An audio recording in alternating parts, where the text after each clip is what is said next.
Ethnography is a term I've been using in the past two lectures you guys have seen, so this lecture is going to delve a little deeper in the research that anthropologists do. One of the reasons why I do this lecture is that we're going to be reading about three ethnographies from anthropologists, and I want you to be able to evaluate what they're saying and the claims they make. Because just because someone has a doctor in front of their name or they tell you they're an anthropologist doesn't mean you can just believe every single thing they say. If they make a conclusion or if they tell you something about a culture, they need to show you the research methods that got them to that conclusion. And so I'm going to introduce to you those research methods so you can be able to evaluate what they're telling you. So, something I keep telling you guys is that ethnography is a process and a product. So, you're going to be reading ethnographies in this class because they are products of research that anthropologists have done. And it can be a book, it can be an article, it can be a film, but it's also a process. It's what we call the research methods that anthropologists do. And that's what this lecture is mostly about. So, the big thing when it comes to research that anthropologists do is that they spend a long time with a group of people in that group's territory, no matter where that territory is. Because if you're going to really learn about a culture, you want to go to them, see them in their natural habitat. It's kind of like studying animals. If you wanted to get to know something about polar bears, would you go study them at the Kansas City Zoo in the middle of summer when it's 90 degrees? That wouldn't give you a very accurate picture of what they do in their daily lives. And the same is true with humans. You want to go to them and interact with them in their daily lives. And what you're doing is you're identifying what's shared. Because remember, we told you that culture is shared. And so you want to find, well, what does this group of people have in common? Which is interesting because you're typically doing individual interviews with people. And so you're not everything is going to be the same, but when you're doing these individual interviews, what things do the majority of the people you're talking to share? What kind of beliefs do they share? And in the long run, you're searching for meaning. What do certain things mean to people in this culture? And how do they view reality? One of the best examples I can give you on this is the difference between American culture and Swedish culture. I attended a talk a few years ago about Swedish culture, and something that the speaker pointed out is that both Swedes and Americans value equality and fairness. So if you left it at that and said, okay, Swedes and Americans both value fairness and equality, they're pretty much the same, the end. Well, that ignores a lot about the differences in the cultures and the way they view those certain things. So, Sweden, for example, is a social welfare state. So, maybe you've heard about this, but they pay a lot of taxes, but education is free. Trying to think what else is free. They have like a extremely long maternity and paternity leave, so they make sure that their workers are taken care of and have jobs when they get back. And so fairness and equality in that culture is summed up in the fact that they think everyone should have just enough to live. And the idea is that if you have more than someone, you give a little more so everyone can live well. Come over to our country, and we have a little bit different meaning of what fairness and equality is, right? So we believe that everybody has an equal opportunity at birth to succeed. That's what we believe. And thus, if you have more, it's because you worked harder for it. And if you have less, it must be because you didn't work hard enough for it. And so, both cultures looking at one another would probably disagree with the meanings and may not think highly of the other, but it's just a different way to think about those two terms of what fairness and equality is. It's not universal as to what they actually mean to people. So, the ultimate goal is you want to understand people's perceptions and actions. So, they do things, but why do they do things? Why do the people feel like they do that? And you want to obtain both the emic, which is the insider's point of view, and the etic points of view. What's the reason? Well, if you ask someone, why do you do that? They may not be able to particularly voice why they do it. They just know they've always done it, so they're doing it. Or they'll have an explanation that kind of covers why they do it, but you as an outsider might be able to see something they do not. So think about Valentine's Day. If you went around and asked people, what does Valentine's Day mean in our culture? You may get a variety of responses, right? It's about love, it's Single Awareness Day, what have you. And so you get this idea of what Valentine's Day is based on the people you're interviewing. But as a researcher, you can talk to a lot of people. You can see what people are doing on Valentine's Day. What are people posting on Facebook and Instagram? It's usually pictures of the stuff they got, right? And if you sit outside a flower store or grocery store, you're going to see people running in and out, getting stuff last minute. And so as a researcher, maybe you're going to start noticing that it celebrates love, yes. It more celebrates romantic love. Oftentimes, who are the commercials geared towards? Are they showing same sex couples, opposite sex couples? Who are we glorifying, if you will, on that day? Is it showing people a relationship with more than two people? No, because we value in this culture, at least as a whole, couples are supposed to be two people. We don't have people with multiple wives or multiple husbands. And so you can start seeing those values and beliefs through looking at things maybe an insider couldn't necessarily voice because they see it all the time. An outsider might see it's really a reflection of our practice of capitalism because it's a big money spending holiday, right? When people post pictures, they're showing, look at someone really loves me, look at my romantic love, and look how big this ring is, or look how big this teddy bear is, and start seeing the values behind that. We're making visible the invisible. You live in your culture all the livelong day, so you're not necessarily aware of it. It's your life, that's how you live. But anthropologists want to show those things that maybe people don't see. For example, when I was living in Spain over a decade ago, my Spanish mom, because I lived with a host family, did everything for me. She'd make my bed, she'd cook me meals, and I was just constantly thanking her, gracias, gracias, gracias.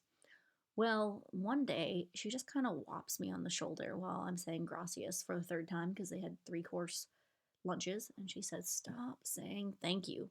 And I was just shocked because her daughter never thanked her teenage daughter, and I just thought, ooh, what an ingrate. And here she is telling me not to thank her. That just goes against everything I know. Well, a couple days later, I found a book on Spanish culture, and there was this passage that explained everything to me. And it said, in a culture like this, when you say thank you, you are making that relationship seem less close because you should just expect people close to you will do nice things for you and you will do nice things for them. In our culture, though, we say thank you because we're more of an individual culture, so we need to recognize that that person has gone out of their way to do something nice for us. So just a completely different way of thinking about thank you that I just assumed everyone said thank you all the time like I do. Let's talk about ethnography of the past. So when anthropologists were first getting out into the world, we could describe what they were doing with this ratio, 1 to 1 to 1. It was one anthropologist for 1 year with one culture. It was kind of the golden ratio. One anthropologist with one culture for 1 year. Because 1 year, because you could see a culture throughout the seasons and see what they did differently. Anthropologists were kind of lone rangers. You wanted to be the sole person who knew about that culture. And so here's some of the famous anthropologists that we can talk about. Franz Boas, as you guys have seen, he was the father of American anthropology, and he kind of perpetuated this idea. He sent out his students, and he had a lot of them, who went out and he would say, make sure you stay there for a year and get to know as much as you can about them. We talked about participant observation, and a lot of people are going to tell you that Bronislaw Malinowski came up with that. And the reason why is because he is the most prolific writer on the subject. Back during World War I, he actually got stuck in the Trobriand Islands because he wanted to come home, but he had to stay there while the war was waging. And so while he was there, he wrote a lot of texts that said, hey, you know what? You learn a lot about people when you actually spend time with them, when you do participant observation. So a lot of people say that he invented it. But I'm going to tell you that it was actually Frank Hamilton Cushing. And the reason why is because while Bronislaw Malinowski was doing that during World War I, Frank Hamilton Cushing in the 1870s was doing the same thing already. but he wasn't as prolific of a writer on it, and thus we do not necessarily say he is the inventor of it. He was working with the Zuni in the Southwest United States, and he was working with a group of researchers from Smithsonian, and they were actually living in tents outside of the Zuni Pueblo. And Frank Hamilton Cushing decided that he wasn't really learning that much about them by just living in these tents outside of where they did. So he moved in with the governor of the Zuni, that's what they called their leader. And after they decided not to kill him, he stuck around and became a part of the culture, as you can see in his dress. That's not what gentlemen were wearing in the 1800s. He became a part of their culture, became part of the warrior class, and really got to know them and started writing about them. And he actually got dismissed from that research position because he became too close to them.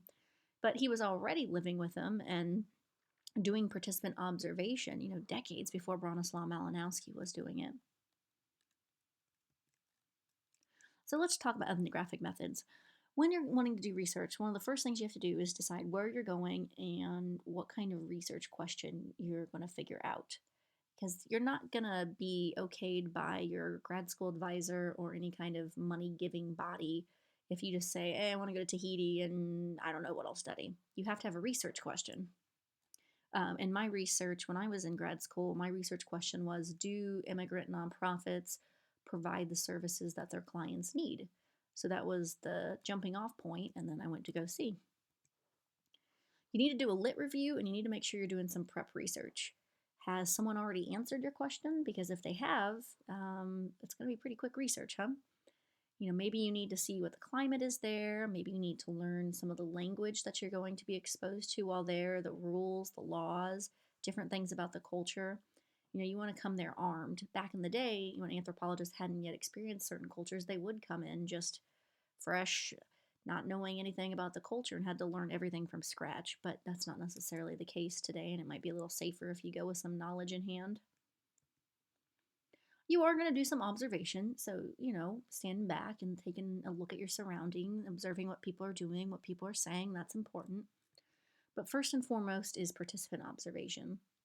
And participant observation, as we've talked about before, is learning a people's culture through social participation and personal observation over an extended amount of time.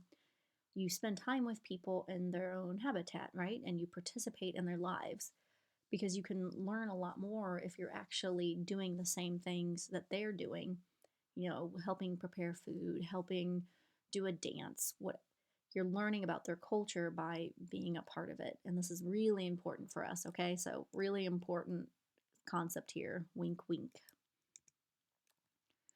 So, anthropologists, we have two different types of research methods. We have qualitative and we have quantitative. I bet a lot of you have heard of quantitative before, but maybe not so much qualitative.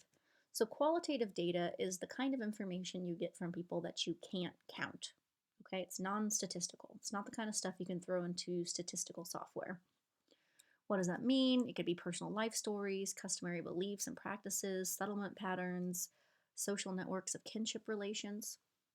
Important. Anthropologists tend to do more qualitative than quantitative. So if you need help remembering that, think we choose quality over quantity. And you might think, well, how can you show this data if you can't show statistics in your writing? Well, when you make a claim about a human group doing something, the way you back up that claim or that conclusion is you bring quotes in. You can quote people who told you what you're trying to prove. You can quote field notes that you've taken. So you kind of let people speak for themselves in your writing. And as you're going to see, we use stats too, but qualitative data is just displayed to you in a different way. Well, how do you get qualitative data? Well, you can do interviews with people. You've got unstructured interviews, which means you're going in not necessarily with questions, but broad concepts that you want people to speak on. Semi-structured means you do have some questions, but they're kind of broad questions. So once again, your interviewee is going to be doing most of the talking. And then you have structured. Maybe you have a better idea of the information you want. So you have more close-ended questions where you just need a yes or no or a short response. But there are other structured interviews that I'm going to talk about that help you see what's going on in people's head. And we call that cultural domain analysis because you can see how people categorize the world by the way they answer these structured types of interviews. So, for example, you've got free listing. I should say, I'm not going to quiz you over these particular ones that I'm going to list out. I just want to show you some options. So, you've got free listing. What kinds of blank are there? Maybe you want to see what kinds of family members there are because people have different terms for their family members depending on where you are. It's not exactly the way we do it. What kinds of fruits are there? Maybe they have different fruits where they're living. True or false or yes, no. Does blank make you feel blank? So you guys are going to be reading Forest People pretty soon. Does death make them feel sad? Does the Molimo, which you'll find out what that is, make them feel happy? Get an idea of, and you don't have to use the word feel. You can use lots of different questions that just get you a succinct yes or no answer. Triad test. Which of the following does not belong with the others? I don't know. What do you think? Look at that. Maybe you say bird because they have 2 legs, dog and cats have 4. Maybe you say cat because I don't eat those. Just kidding. So, lots of different ways, and you can see how people categorize the world based on how they would put these certain objects, whatever you put in there, together. Pile sorts. So, I want you to pretend like all of these words are written on separate note cards. And so, if you want to see how people in a culture categorize things, you put what you want them to categorize on note cards. You give them the note cards and you say, okay, put these in piles of things that go together and then name those piles. So while you're looking at this, think of what pile you would make. Maybe start with soap and start putting things together. And then after you've put a couple things together, think about what you'd name that pile. So maybe you'd say soap and shampoo. This is going to be mine. Things I use in the shower. Or lipstick, nail polish, things I don't use very often. And maybe you'd start seeing that certain people put things together and have similar names for them, or different genders group things completely differently. So you can start seeing what's going on in that culture. Pair comparisons, which is more reliable? It kind of depends where you're from, right? And what you're using the car for. Full disclosure, I drive a Subaru, so I'm going to be very biased and say a Subaru. But it's reliable to me because I have a family and I live a little bit more out in the country, so I really appreciate that 4-wheel drive when I'm coming home. So that's a little bit more about my subculture. But, think about people who would say Ford. What does a Ford mean to them and why would that be reliable? And you can start fleshing that stuff out once you get some answers from this. Rankings and ratings. This might be more appropriate for anthropologists who do market research, which is a thing. So just kind of get an idea of how people would rate certain things. Okay, another thing that you use to get qualitative research data is focus groups. And I don't want you to think of focus groups as a giant interview where you can get lots of people together and interview them in less time because you got them all together. The purpose of a focus group is you bring people together. Yes, you're asking questions to individuals, but in the end, you want to see what the group can come to a consensus on when it comes to the questions you asked. For example, I did some research where I worked with Latina mothers in an area school district, and we wanted to know what the school was doing well to get them in their children's education.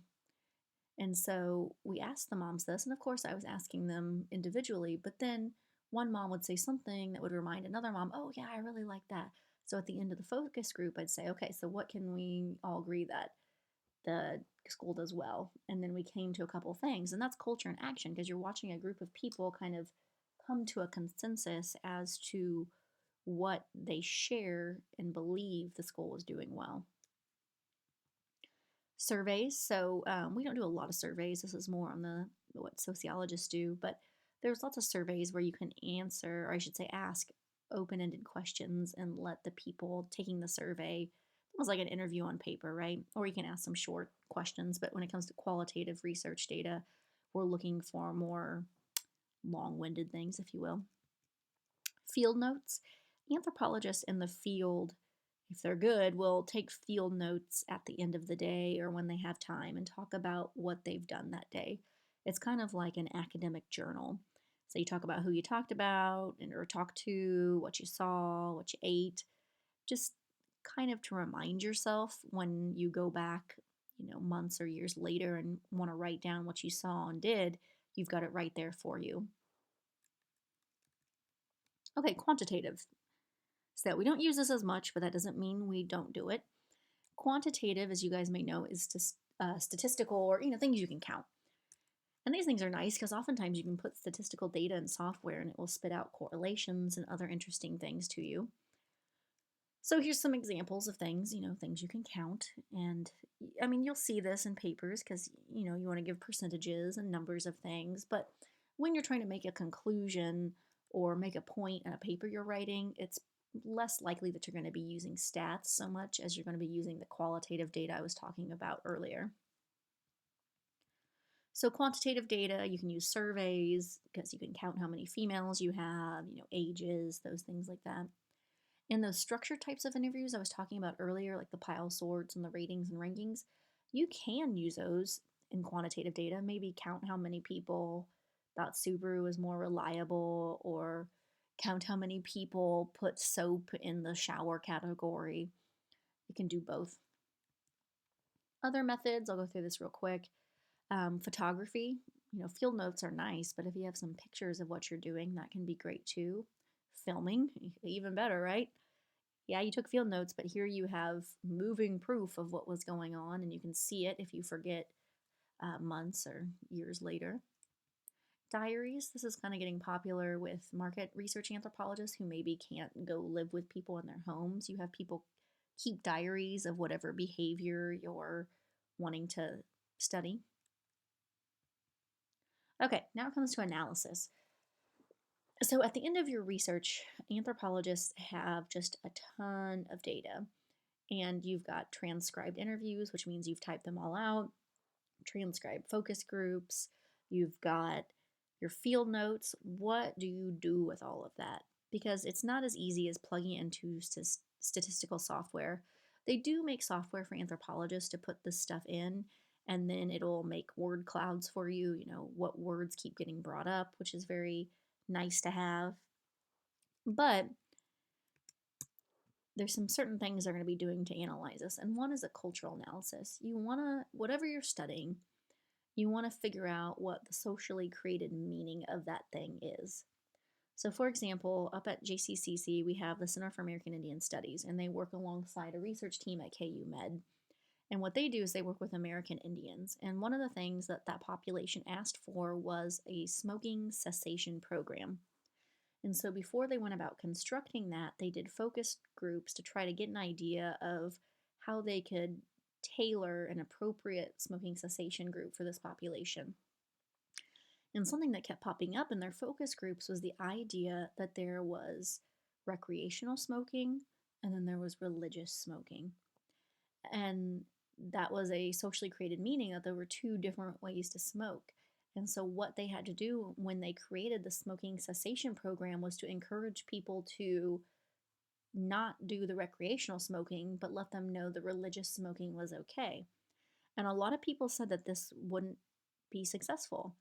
And they went ahead and implemented it. And they have one of the most successful smoking cessation programs in the country because they listened to what the culture wanted.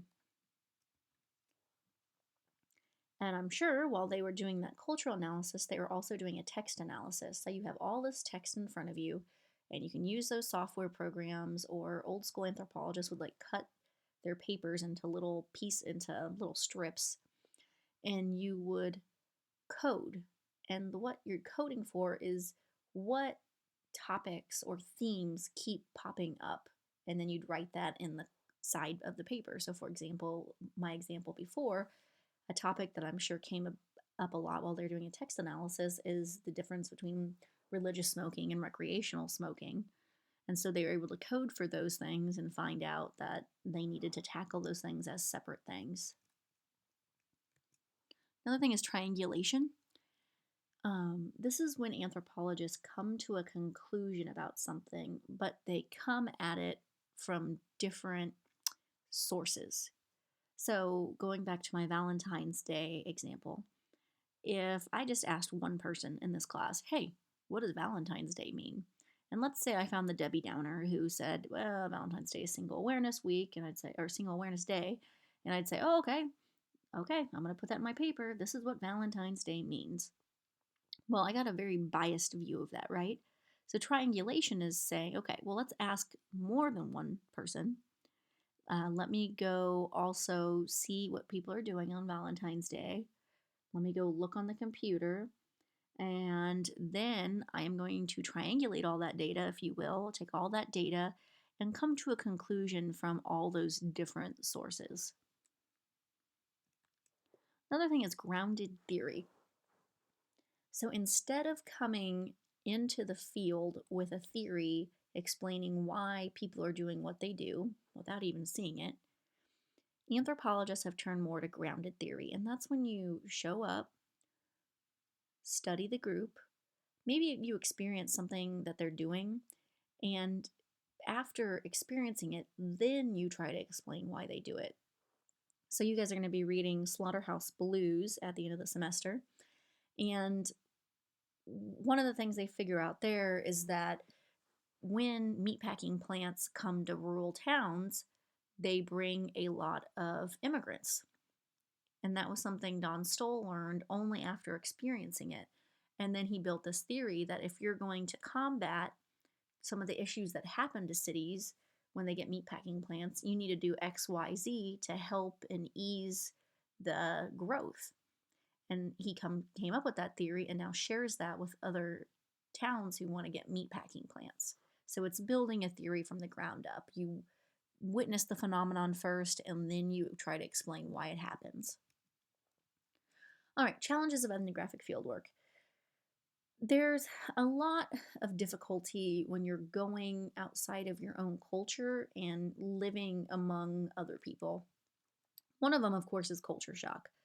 That's when, even I don't care if you're really open to other cultures, you want to go experience them, you really prepare yourself, you learn the language. It's still difficult when you've been raised in a culture to go be completely surrounded by another culture. Because I told you culture is shared, which means you can predict how people will behave in certain situations. Well, when you're among other people who are not a part of your culture, you can't predict how they're going to behave. So, even anthropologists of the past, and I'm sure today, have had difficulty really getting into their research because they just feel kind of depressed when they get there. There's been tales of anthropologists just kind of staying in their own hut, reading books in English to kind of get away from all the foreignness around them. But people usually come around. It's just the initial shock of not really knowing how to behave or what to expect with what's around you. Ethical dilemmas. If you work for a university or a school, you have to get all your research approved through the Human Subjects Committee. Because maybe you've seen in classes like psychology when researchers have kind of been unethical in the way their experiments went. And maybe it wasn't on purpose, it just happened to go that way, like the Stanford prison study, if you guys know what I'm talking about. And so, this day and age, when you're going to be doing research with any kind of humans, no matter what it is, you have to let them know what you're doing and you have to show them that you're going to keep those people safe. Well, one of the things that these committees require is written consent from the people you're going to study. We have to think about how difficult that is. When you start reading Forest People, think about how difficult it would be for Colin Turnbull to get written consent from the Pygmies. What if you're working with a group who doesn't have a writing system, or if they do, maybe they don't know it? Do these people have signatures? So anthropologists have had to get creative and record themselves, explaining the study and getting people's consent on that if writing isn't something that they can do. In anthropology, the AAA, the American Anthropological Association, says that it is the responsibility of anthropologists to not harm the safety, privacy, or dignity of the people they study. But there's no anthropology police, And when you get your degree, it's not like you have to sign off on that. So it's kind of up to the individuals who are doing the studies to know what being ethical is. So it's difficult. Safety concerns, you guys are welcome to click on that link if you prefer. You are in a culture and a territory that you may not know very well. So there might be a war zone in the case of this article I have right here. Some anthropologists work for the American military. This was an anthropologist who was in Afghanistan interviewing someone, and while she was interviewing him, the guy proceeded to throw gasoline on her and set her on fire, and she died of her injuries.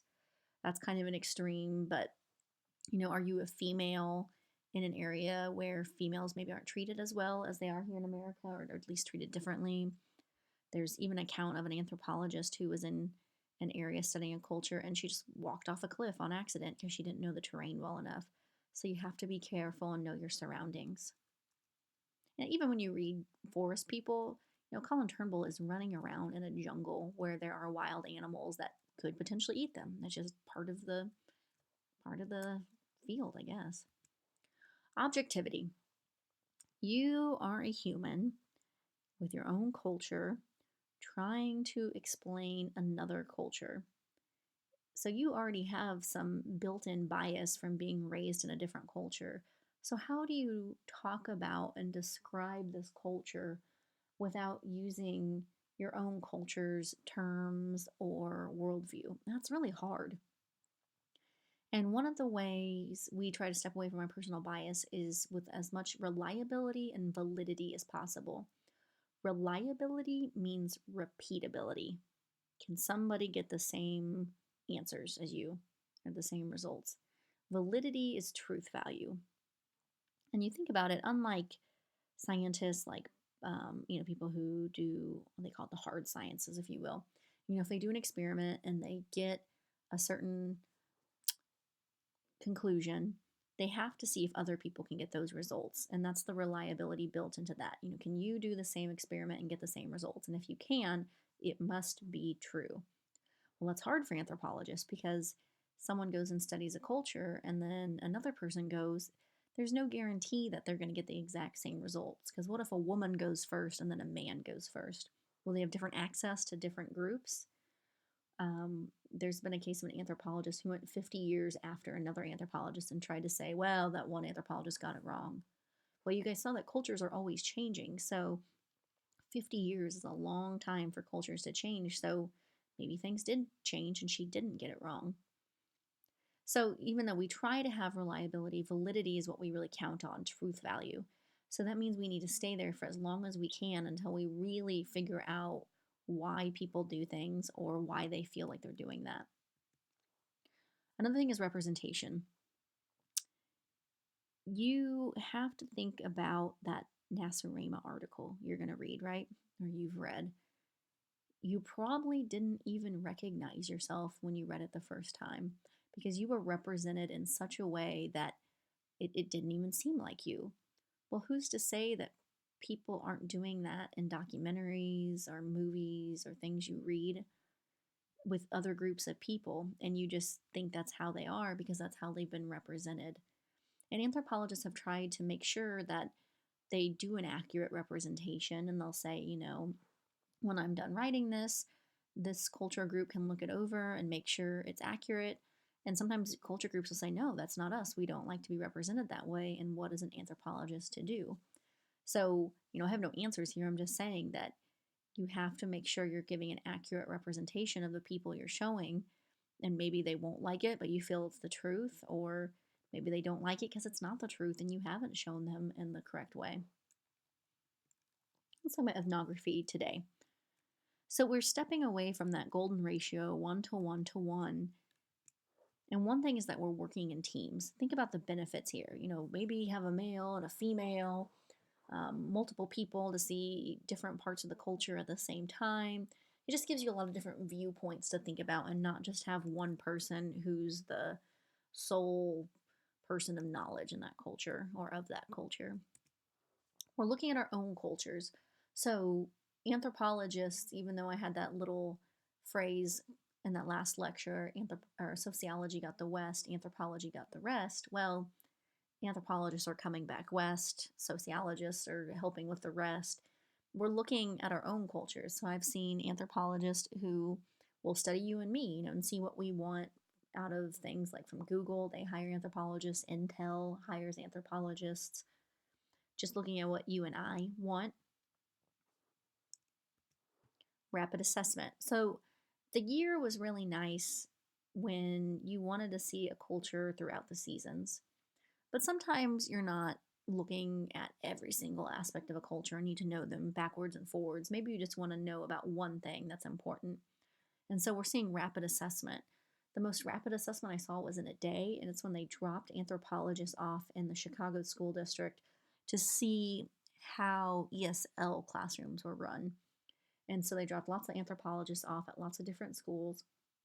And in a day, they learned a lot. And they learned that ESL wasn't taken very seriously because some classes weren't even being held, or students were kind of put in a desk in a closet. And they didn't need a long time to really figure that one out. Collection of methods.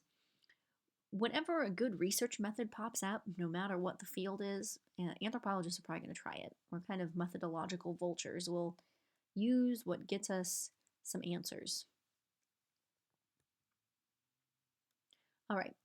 So obviously there are other social sciences that aren't doing ethnography, and instead they're doing something more that tests a hypothesis. They set up a situation and see how people react to that.